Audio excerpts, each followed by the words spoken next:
people do better and to help people have better lives, and that's why I'm running for the U.S. Congress. And we had a farm out there in Fairview. We had a dairy farm when I was a little boy.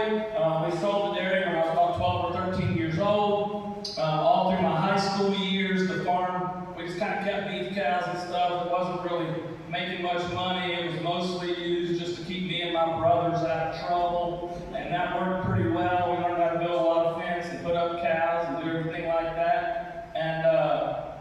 And then I graduated from AC Reynolds High School over in Fairview, and then I went to Warren Wilson College over in Swanano, and I worked on the farm over there. And then I always joke, and the best thing that happened over there is I found my wife Amy. It was far better than me.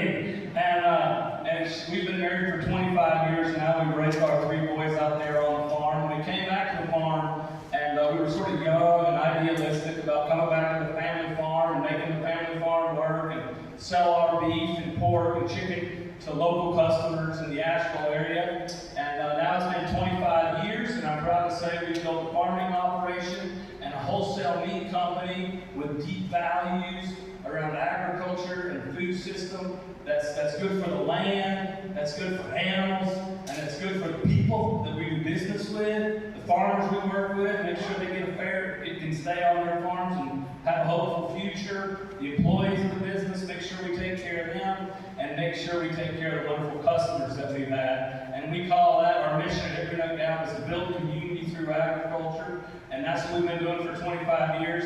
And I think it's time we take deep values around what's good for a community to Washington, D.C. That's the work we gotta do. We need people to think like that in Washington, D.C., and that's what I plan to do.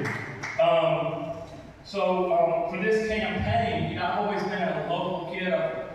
When people ask me who I am, I've always thought of politics as like maybe the 15th most important thing on the list.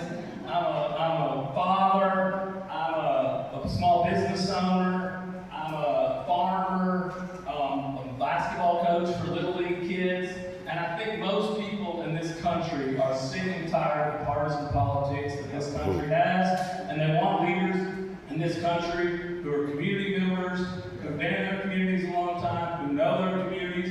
I always say, the reason I can vote for this race is, I think people see me less in the context of partisan politics and see me more as a friend and a neighbor. And to me, that's the kind of leaders we need in this country, and that's the kind of leader I want to be. The key word that we're running on is called, it's in the job description, y'all, representative. And I want to represent all the people of Western North Carolina, because this is my home, and I love this place. And so, we're going to focus on 3 things in this campaign. We're going to focus on Helene recovery, that's got to happen. We're going to focus on the fact that for so many families all over Western North Carolina, the cost of living is overwhelming.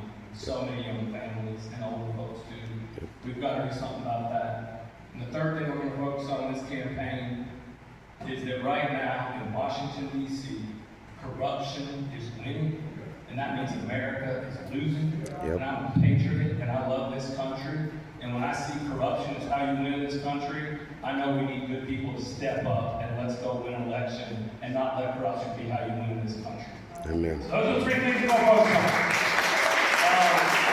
The first thing is the Ager recovery, September 27th, 2024. And dang, for the little community here in Creosote, y'all have 2021 right before that. I think y'all might be working through the book of Revelations up here.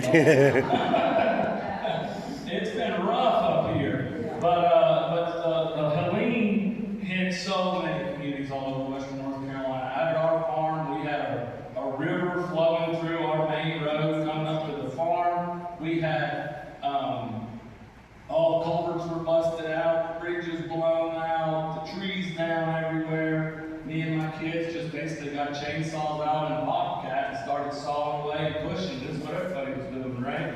And to me, nobody really knew what was going on, because nobody had cell phone service, nobody had any power. We were all just kind of stunned and working hard to kind of do what you could right there at the beginning. I see a lot of heads nodding, because this is what it was like. And a couple days later, we learned how bad it was over in Swanton.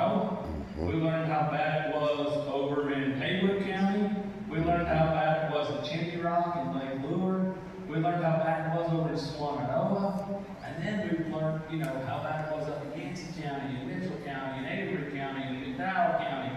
There were so many communities in western North Carolina that were devastated by that storm. And not only that, we lost stuff, and we lost roads, and that's hard, but we lost our friends. And that was so sad for so many people. In our little community, Fairview, we have 11 family members that passed away in a mudslide right there, in one of those debris slides over in Fairview. And these are people in our community, people we know, and it was just so sad for so many people. And from an infrastructure standpoint, the governor did a big estimate, and that storm cost us close to $60 billion, something like that. And here we are, 2 years later almost, and we still receive less than 15% of that